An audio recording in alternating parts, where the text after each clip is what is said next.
You are listening to the People Centric podcast, where we talk through the toughest challenges that people face at work and give practical advice to fixing those challenges. Thanks for joining our movement to create workplaces that are happier, healthier, aligned, and empowered by putting people at the center of all that we do.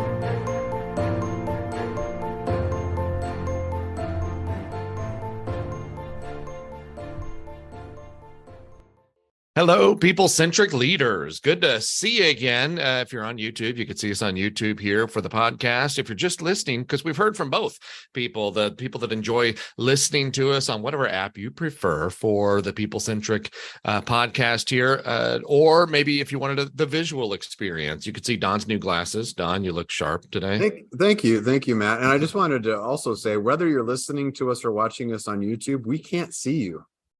Right. We have not invented it. We don't have that technology yet. So just to say, like, you opened up, like, it's good to see you, whether you're listening to us on this or maybe on the podcast. Either way, and however you're watching us or listening to us, we cannot see you. We do not have that technology yet. Coming soon next month, though, we will be able to watch you wherever you are at. Or can we? I don't know. Keep them guessing. Leave them wanting more, Ryan. You know, it's funny, even though we're talking about this kind of tongue in cheek, it does play into the topic that we wanted to bring today. And let me tell you where this topic came from. My wife and I went to a popular fast food restaurant that has many different chains of the restaurant all over the country. I guarantee there's a golden chance you have been to these particular restaurants before. I don't want to say the name aloud, but there may have been a movie made of this particular restaurant chain. Yeah, about the founder of that movie, or that founder of that. Yeah. We can't get too far into it, and we're trying to protect the innocent here. But this is an experience that I had, and I wanted to share this experience. Some of you might be going, I can't believe that you eat at fast food restaurants. Well, you know what? This is a peek behind the curtain into the life of Matt Griswold. I am not one of those people. It's like, when I have kids, I'm never taking them to fast food places. Oh, we go. And we had an experience the other night that I wanted to share with you that inspired this podcast. The other night I go and we are ordering, and I'm ordering through the drive-through window, and my wife, has questions, as some of maybe you all do when you're going there for the 1,000th time. You have questions about the menu still, right? And she asked a question about a particular thing on the menu, so I relayed the question, and the worker on the intercom said she wanted to know what was in this shake thing that they had, and the worker said, I honestly have no idea. Honestly, I can't answer that question. And that was the end of the conversation. He was not looking to try to find out what was in it or maybe ask another question. It was either you can order it and guess, or don't order it. I don't care, right? It's what the kind of the tone of the conversation was. And so I looked at my wife and I was like, you want it? And she's like, pass. And so we ordered other things. Well, after I complete the order, the video screen on the drive-through, said, literally the words popped up and it says, great order, ! And I was like, wow, that made me feel good, right? It was this positive reinforcement over maybe some of the horrible decisions that I had just made of what I was going to eat that evening. And we drove around feeling good because of the video message. And we tried to show this person the code that they wanted. And they said, what's the code? And we told them, and they said, what's it for? And we told him, and he shut the door, and he had to get a manager because their code system was broken. And here's the epiphany, and this is what we're going to talk about today. Many of you have, you're reading about things, you're maybe fearful of things, maybe you're excited about things in this world of technology and AI. It seems like it's running rampant. In this particular instance, it was so obvious to me that the technology had outpaced the people, or at least my experience with that person. I won't do a blanket statement and say, yep, they're all equally bad. But at least in that case, the technology that the company had installed had outpaced the person that they also had there. Now, this is my problem with that. I know that we live in a technology world and people are excited about the technology. And sometimes business owners, you get enamored by the next shiny thing, right? You get enamored by the new pieces of technology that I can use. We're going to find out through conversation today. I'm kind of on the opposite side of that. But either way, we get excited about the technology. Get excited about the technology. Go ahead, but not at the expense of being able to also train and build up your people at the same time. It was so jarring, the difference in the technology that was being used versus the experience that this person was equipped to be able to also offer.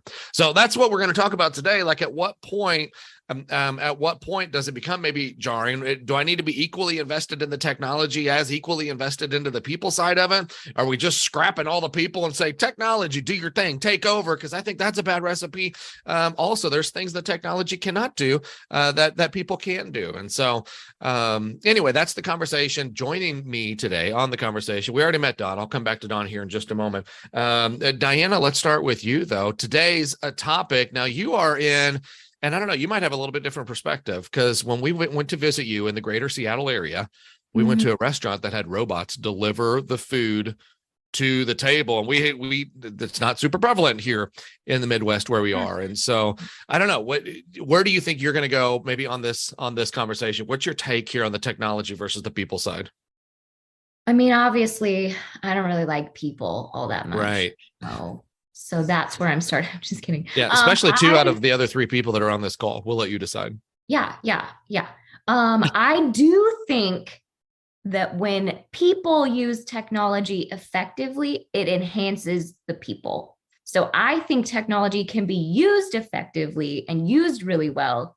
But to your point, it has to enhance the experience and it has to enhance the people. If it's done wrong, it's jarring and weird. And I think that's where we're going with it. But I'm a fan of technology. I like automation.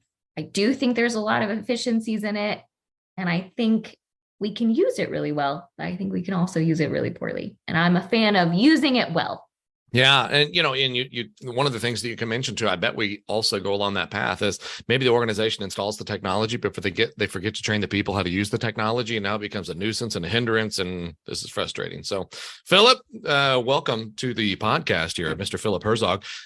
Your take, which direction do you plan? Which direction do you think this is going to go here? Where are you taking us today? Oh, well, definitely shop local, because you can have beautiful technology or not. But that's why, Claire and I go to the downtown places. But no, I love the question of your kind of the way you phrase it is, if technology is outpacing, like the posh presentation or just like the connection you have with the clients, that's a very bad look. I think it's happening a lot. And to Diana's point, really, I think of AI like a bicycle, right? So we all are used to riding a bicycle. AI and technology is just making a bike an electric bicycle. My in-laws just bought a couple, and it makes the process easier. You don't have to pedal so hard going uphill and downhill, but you still have a human being, taking the bicycle somewhere. It takes both. It's way less fun if AI just is riding a bicycle for you. Like, I don't get any joy out of that. So I think it is definitely this relational marriage of the two pieces. And I think where we forget so easily, whatever tools we use, the difference between having knowledge, which I think we have lots of clients who keep talking to us about AI making huge changes. But the difference, people, we're just way better. We can be way better, at least I hope and think we can, of applying that kind of wisdom counsel in the middle of knowledge, because ChatGPT, all these things can garner a lot of information, but how they apply it is the shortcoming fall.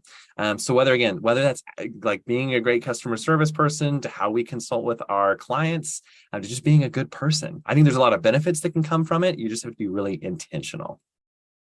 Yeah. I like that. There's probably a balance between the two there. Good illustration. Philip, I appreciate that. Thanks for being here. And lastly, probably the one that's most crippled by the technology, Don Harkey, ladies and gentlemen. The reason why I say that, I actually have Don, you could have led with the story as well. Don, and I don't mean because he doesn't know how to use it. I just mean because sometimes it's a little much. You just bought a new car, Don. There's not even a spare tire that comes in the car. Do you know how? Don, you can tell us. I want you to tell us. The new car, super flashy, no spare tire. What do you do, Don, in the case of an emergency where you have a flat tire? You're about to get made fun of, is what you're going to do. I can just tell. I can see that coming. Yeah. I just bought a new car. It's pretty. It's got a lot of bells and whistles on it. It's got some cool technology features to it. It does things like it can adjust your heating and air conditioning by voice. But as Philip found out in the car, that doesn't work 100% of the time, because it was like, I asked it to change the temperature and it was like, I can't do that right now. I don't know what the car was doing differently. So it fails. The more technology you have, the more likely it is to fail. But there's some cool things that it does help you do. So yeah. So for one, welcome our new machine overlords. I think I'm going to lean into this. I'm going to double down on this. I think when Skynet takes over the world, I'm going to be the one human that helps to point out where the other humans are that are resisting. I will be the anti-resistance. I do think it's funny. I do think it's funny because Don didn't finish the story, but there is literally a red button on the roof in case of an emergency, like a flat tire, that says, what's it say? SOS? Yeah. So what I didn't, you're right. I didn't finish that story. I was talking about the other technology. A lot of new cars apparently coming today. I was very surprised to learn this come without a spare tire. There's not even a place for a spare tire in the brand new Honda Accords. So Yeah. you can't even, they don't even have it. So it's a lot of technology. It's really nice, but Honda, I mean, otherwise Honda, great, right? Yeah. Great quality. I just think it's interesting how the button is called SOS, because you're severely stranded with a flat tire next to the country kitchen that you could probably just go hang out in anyway in the air conditioning. What about the people like on boats? But like what they're in the about ocean. But if they don't have a spare tire, you are stranded. That's Yeah. the thing. Like, they stranded you and then put this button in there. I don't understand. I know what's SOS. going to happen because you have to play it through, right? You hit that little button and somebody's going to come on to the end of the car with you, right? And they're like, Honda assistance, how can we help you? And they're going to make a phone call based on where you are. And I'm going to be in Bolivar. I'm going to be in Bolivar. I'm going to be where Matt lives, which Bolivar's a small little town. And somebody's going to show up from some towing company and they're going to come in and be like, all right, I guess I got to change your flat for you. And I'm going to be like, I've got one even better for you on that is I don't even have a spare tire to be able to put into that. And they're going to be like, I don't know what you want from me, but we're going to have to tow your car now. Yeah. Like, yeah. So I'm not looking forward to that. I don't even like the idea of having somebody else come change the tire for me, much less. And then Honda's going to bill you $786. Right. This is a great example of technology outpacing maybe some of the other aspects of the business there. So Don, I asked everybody else, and maybe you can kick us off like this, but where are you hoping to take the conversation today? Like, what are the points that you're hoping to hit between the technology and the people part of it? Where's the balance for you? Is it leaning to one side or the other, or where are you hoping to take this? Well, I am pro technology and often an early adopter of technology that helps us to improve our lives because I think it helps you to organize things. There's a lot of things that it does that makes our lives better. I just installed an automatic sprinkler system in my front yard that automatically waters things, which it did this morning, despite the fact that it was raining quite heavily. So that's interesting. But I think that I think I would like us to talk a little bit about that is I think a lot of companies in the discussion of AI do tend to take their eyes off their people then. And they think, how can I make this more efficient, more effective? And we lose sight of what things do we really do, the human interaction piece. How do we not just bring the people along, Matt, like you said in your example of making sure that the people are also engaged and that we're not trying to automate customer service and things like that too far, but also just in the interaction piece with your own people. Like, hey, we could become super efficient. It might be more efficient. Like, I don't have to meet with everybody. Hey, everybody on this team, I'm not going to meet with you. Instead, I am going to give you AI Don, and AI Don will answer the questions. Let's say it's perfectly answers all the questions that I would answer or responds perfectly to me. That's not the same. It's not the same thing. And my fear is that in technology is that we're going to be throwing so much content out technology wise that's written by no human that we're going to have machines talking to each other and we're going to think that that's replacing our actual communication and our actual connections and our actual relationships. And I think that's more isolating than less isolating, and I think that's bad for your team. So as you think about AI, I think you should be very cautious about it and make sure you do it in a people-centric way. Yeah, and maybe we could talk more about that too, doing it in a people-centric way, because what I see, and we see this in many different industries where technology, you're right. I mean, technology has made great advancements. It changes by the time you buy it. It's probably out of date because they're working on something else. There's something else that's going to be coming and people like Don, an early co-signer of it, like, what's the next thing? I'll take it. What's the next thing? I'll take it. Let's do that. And let's figure out how to integrate that. And I think sometimes we figure out, we'll do our best to try to figure out how to integrate it. Meanwhile, it's almost a visual representation. You're looking around at the employees that you're trusting to help run that process, and they're kind of on the outside, standing there looking in, going, where do I fit in now? I think there's, I don't know, you tell me, is it a very real fear for some of the employees to be Like I'm not going to have a job soon because technology and computers are just going to take it anyway. I think that's a very real. In fact, we've heard that recently from several clients as they talk about doing things of losing their job. I think that's a very real fear. Yeah, I think the fear is real. I think the actuality of that coming to fruition is not as real. I think that AI will take parts of people's jobs. I think it will change how people work, but I don't think it's going to inherently make people lose their job. I'm thinking in like, we've been talking about this content writing stuff specifically and in media and things like that. Like, I think there still has to be a human element to said content and said design and all of those things. So I don't know that it will eliminate a job, but I understand the fear. And I do understand a lot of leaders looking at it and being like, man, if I can save a couple of salaries, that would be nice, you know? So I get the want to do that too.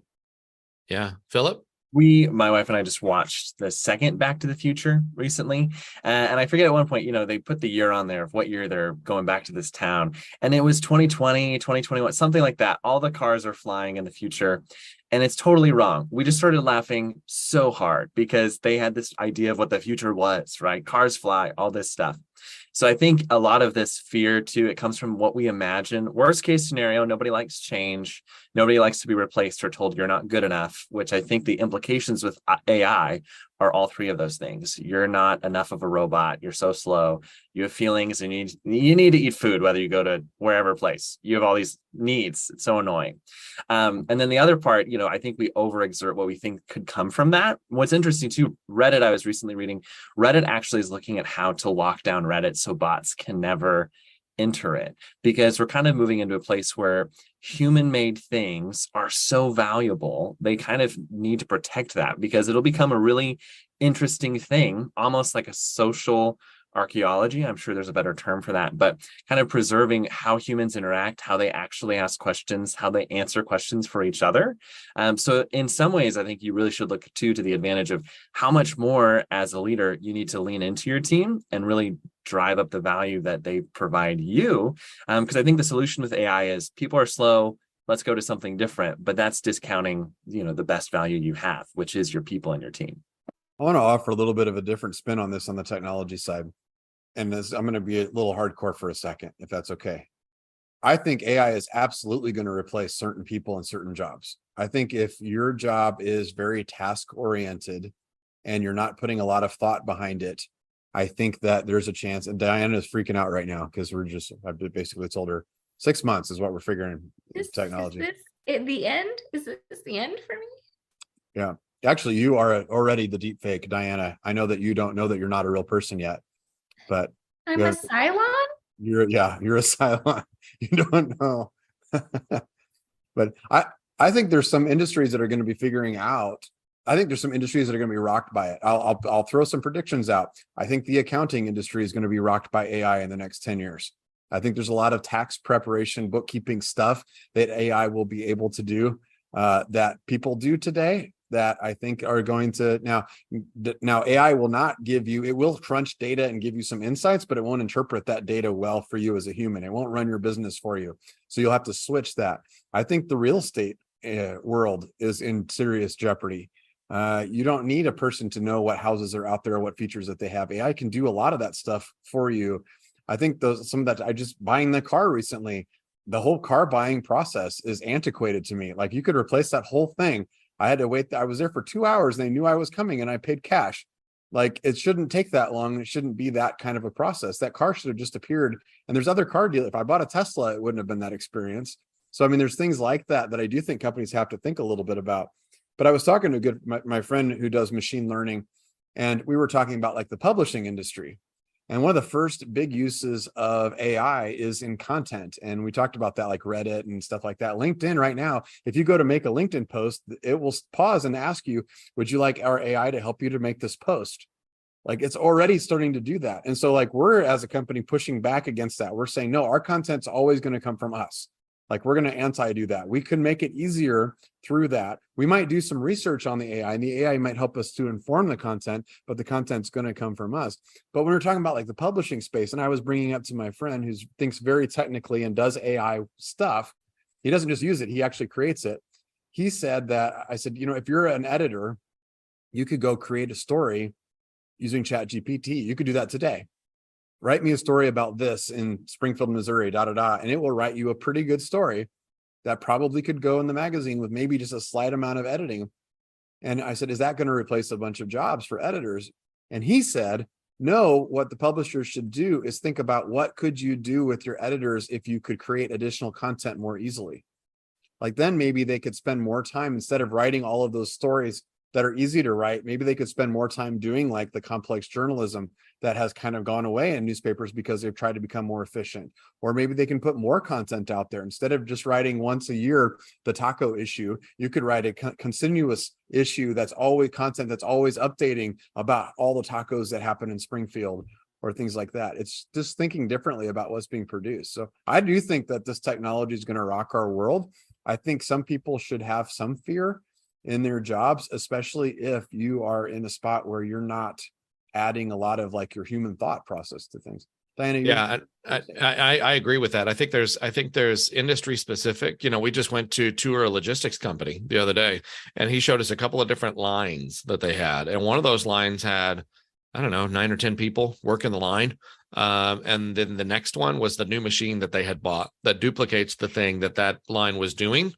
And they had like 2 people, and their job was just to manage the machine, to make sure that the machine was continuing to run. That was what they did. So, so it might be a little bit, with those folks, they're not really customer facing at that time. They might be more behind the scenes process worker there, but not necessarily customer facing. And, Don, you talked about it, and this is something too that I think we could throw back to everybody else as well, because some people might be listening to this going, okay, so I recognize my industry. Is this right for me? Because Don, you were talking about, I think there's a lot of different areas that you can put it in. Like you mentioned real estate. You probably could potentially bypass a lot of that process, but just because you can, should you?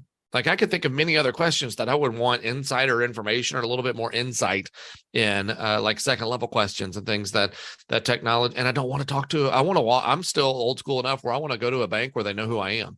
And I want that type of interaction. So just because you can, does that mean you should? And maybe what should I consider as an organization or as a company or as a manager, like before implementing that technology? Like, what are the things that I need to consider to be able to determine if this is right or not?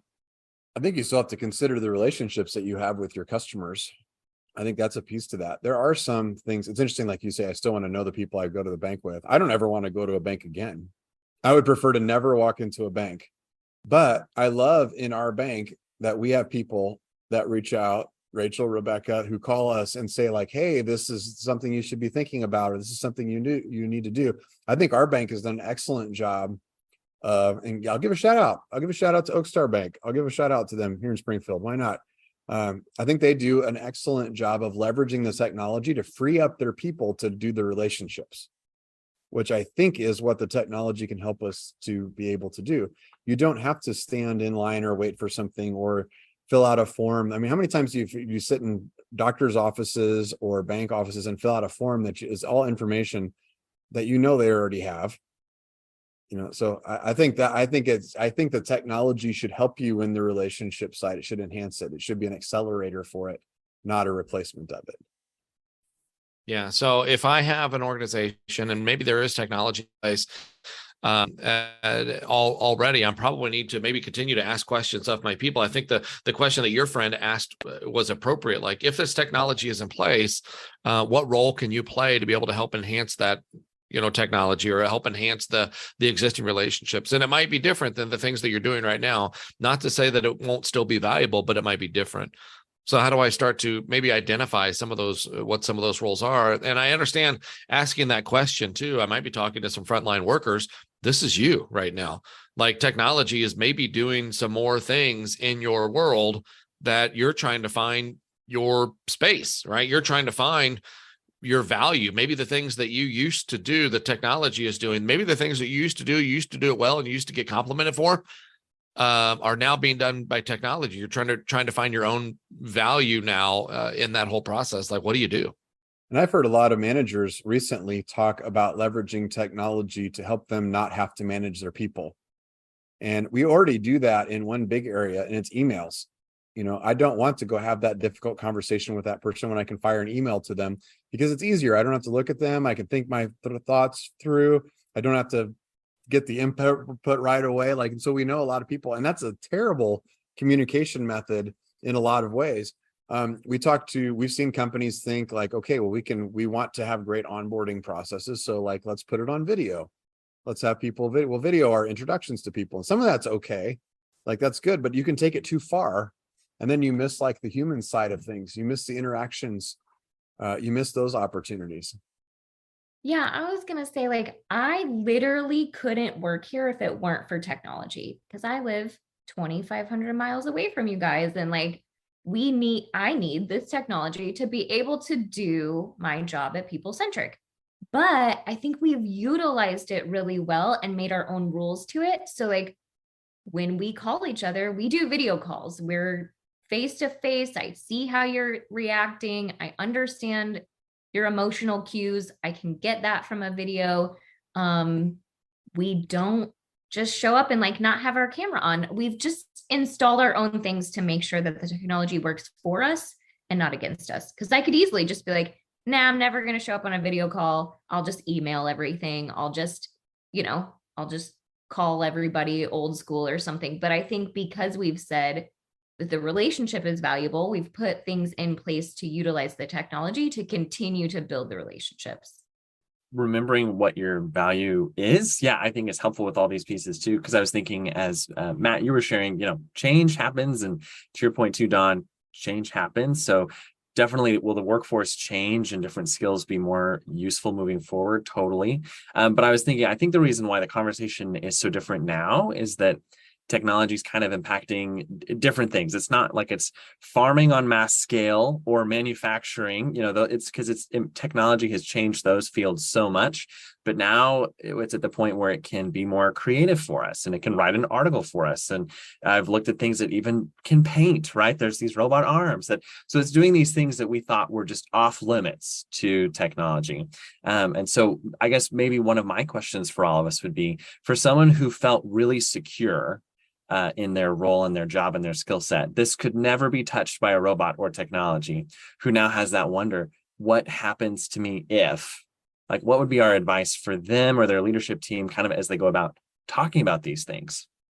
Philip, I'd like to answer that question by quoting a movie. In 2016, there was a movie with Kevin Costner playing the lead called Hidden Figures. Some of you might be aware of this movie. There was a brilliant actress within the movie named Octavia Spencer. She played the character of Dorothy. Dorothy's role was about to be taken over by, do you know what? A computer. Computer was entering NASA at the time, and they referred to it as the IBM, not the computer. When is the IBM about to be here? Dorothy sees the writing on the wall, and you know what Dorothy does? She goes to the local library. At the time, there was no internet, right? There was no Google. You couldn't Google what is IBM. She goes to the local library, starts finding all the journal entries and reading books about this IBM, so much so that she becomes the expert of the IBM. The people that they sent to set it up to run for NASA were now asking Dorothy these questions on how do I make this thing operate. And what she ultimately did was she became the leader of that department. She saw it coming. And maybe, Philip, I don't know. I think this answers your question. You basically have two options, right? I have two options. I can fold and go elsewhere and try it again.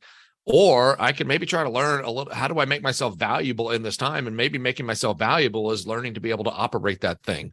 Well, how do I work within the confines of that thing? She was not still, crunching the numbers like the computer can crunch the numbers, to Don's point on the accounting forum earlier.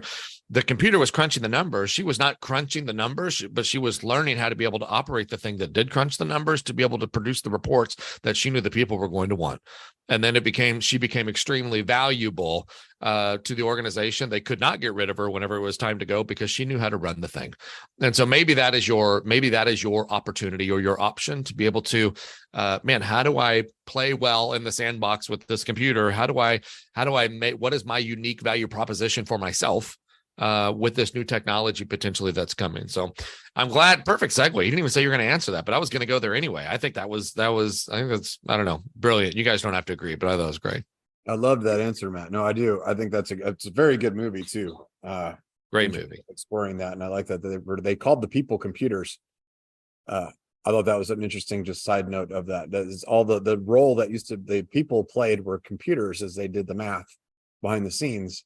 I never thought of that. Like, I've never lived in that generation where people just did that instead of machines did that. But hey, you have to educate yourself. You have to think about what's that core value that we have. If you're a manager, you can't outsource that to machines. Like, let me reverse that. You can give the tasks, just like what happened at the fast food place that Matt was talking about. Like, oh, you should say something clever, like, oh, that's a great order. You could say, we could make the machine say that. Like, yeah, you just did that, but it didn't have the same impact that you hoped that it would have if a person said that. If you went up front and you went to go check out that food and the first person that came out there and said, man, that's a great order, that sounds really good, I might get that for dinner for myself, that sounds amazing, like, that's a different level of experience. That's totally different than the machine saying, great order, because somebody typed that in. It's the same thing as if you're onboarded and your boss meets with you and sits down and says, hey, here's why we hired you, and they customize it to you and they really talk to you about it, and then you get to react and you see the excitement and all that, versus like watching a video of Christian Slater saying, so you decided to come work at People Centric, that kind of thing. That's an Office reference, by the way. Yes. Right, it's not as exciting. Like, it's not as personal. It doesn't have that same connection. So you be careful about what you do outsource. And then if you are going to be outsourced, I like what Matt and Philip said, is let's go learn more stuff.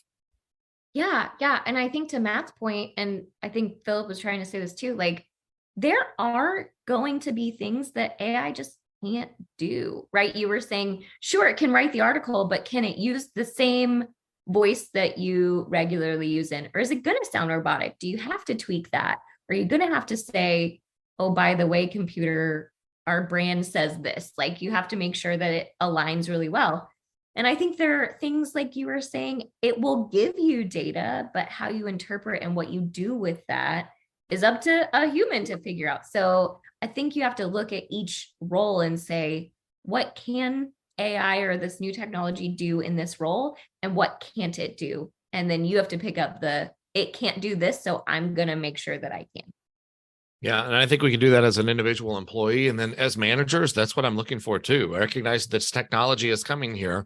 Maybe it's time to reevaluate the strengths that your people are bringing to the table and then see where they can help complement maybe some of this new technology that is also there. So let's go around the table one more time here, maybe give one more takeaway from this. How do you use this information? Or maybe if you wanted to forecast a little bit, Don was forecasting into the future a little bit. If you wanted to put that hat on and see where this is maybe going from your perspective, how do you think this is going to play out? We'll just see, 10 or 12 years from now, we might look back at this and be like, wow, it was way off on that. Or maybe you nailed it. So whichever direction you want to go, who'd like to start? I can start. So I don't know about forecasting, but maybe this is a little bit of a forecast, but I do think that at some point we're going to look at it and be like, I'm tired of generic responses. I'm tired of the automation. I feel like we're kind of like, I'm over email. I'm over social media. I'm over some of these tools that were so integral to our life. And now some of us are kind of reverting back. I'm not going to do social media. I'm going to put things in my email that says I check it twice a day. I'm not going to keep it on my phone. And we're kind of doing this revert back a little bit thing and not let technology control us as much. And I think eventually we will get to that point with this as well, right? It's going to be one of those things that are like, wow, this has overburdened us, or this is not what I thought it was going to be. I've used it. I get it. It does help in these areas, but this has become a burden. So if we're going to install these things, I think we should think about, the human reaction a little bit and think through how we can make sure that this doesn't become a burden and this isn't like an overused thing that then makes all of us hate it. Awesome. Thank you, Diana. Don? Well, I always think I go back to the book Good to Great, and they talk about technology and the use of technology over the years. This is not the first time we're running into a technology that is going to be a changer for us. We're in the information age. It's a lot, but I think that technology long-term does replace individual jobs, but it's an accelerator for the company, which ultimately adds jobs. And I think that that's shown time and time again in a lot of industries, unless the industry becomes obsolete. Looking at you, Blockbuster Video, that kind of thing. Unless you're up in Oregon, and we'll give a shout out to Ben Oregon and our friends out there for running the last Blockbuster Video. You should go check that out. But you know what's funny? If I could tie that to the technology thing, Don, I think you and I were in the room when we heard that speaker, and they were, I think it was Stephen Dickens. I think it was our friend Stephen Dickens. And he was talking about how Netflix approached Blockbuster to buy them. And they're like, no, we're doing fine in the video space here. And then, of course, Netflix blew up and Blockbuster went away. So technology, right? You can either embrace it or walk away from it. Philip? Yeah, I was thinking we've referenced great movies, Hidden Figures, The Office. I kind of think of WALL-E. I think we're going to escape Earth on a galactic cruise ship and then realize this whole thing we put ourselves in. No, go back to Earth and find a plant. And that's going to be the storyline. I think they predicted it. You heard that here first. But no, I think my challenge, my takeaway, which has been on our mind a lot, just because so many of our clients have asked, is I personally just want to learn much more about how AI really works, and not be, like, ignore it, and really lean into just to better understand for us, like what our own kind of ethics code would be for it, where it helps us, and then like Zoom, like Skype, like working virtually, like how much do we make this a part of our culture? And then where would we say we wouldn't want to do that, and kind of come up with our own recommendations. And again, it's different for everyone. And then two, just be an advocate to like dig in deeper and find out. I love your story, Matt, both about the fast food piece and then others. Like, just remind people being a good person and doing good work. Ultimately, I think no matter what you're competing against, doing it smart, it always leads to a better result, whether you're fighting technology or not. Yes, thank you. I appreciate that, Philip. And I wanted, and you could tell, and I don't know, maybe you could tell that Philip is the younger generation representation on our team. His reference to Back to the Future, how it was just funny that those things aren't happening. Listen, if you came from my generation, we're upset. I should be on a hoverboard right now. I should be on a wheelless skateboard flying around on a hoverboard. That was false promises to my generation. Now it's like, that was hilarious. No, we took that seriously. I need a hoverboard, but yeah, technology, you can either embrace it, you can get in front of it, or you can choose to, like Philip said, shake my fist at it, or maybe walk away from it. It's not real. It's probably a balance. It's probably a balance between the two. I think my takeaway is just because you can install something, I don't recommend doing it because you can. I would recommend taking a look at your team. What if we do? And you might even bring them along. Don talked about doing this the People Centric way.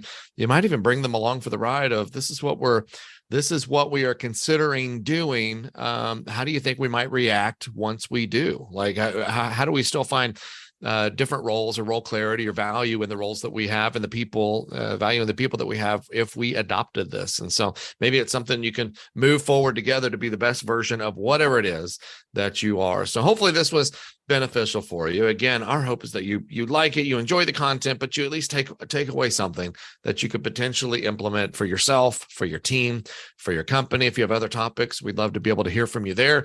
And please feel free to share the podcast. Pleasure being with all of you. Till next time. Bye-bye.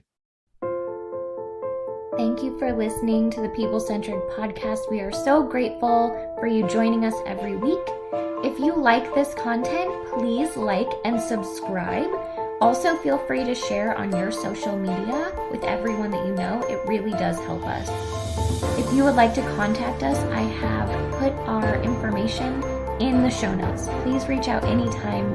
We love hearing from you. We will be back next week with a new topic. Until then, be well and lead well.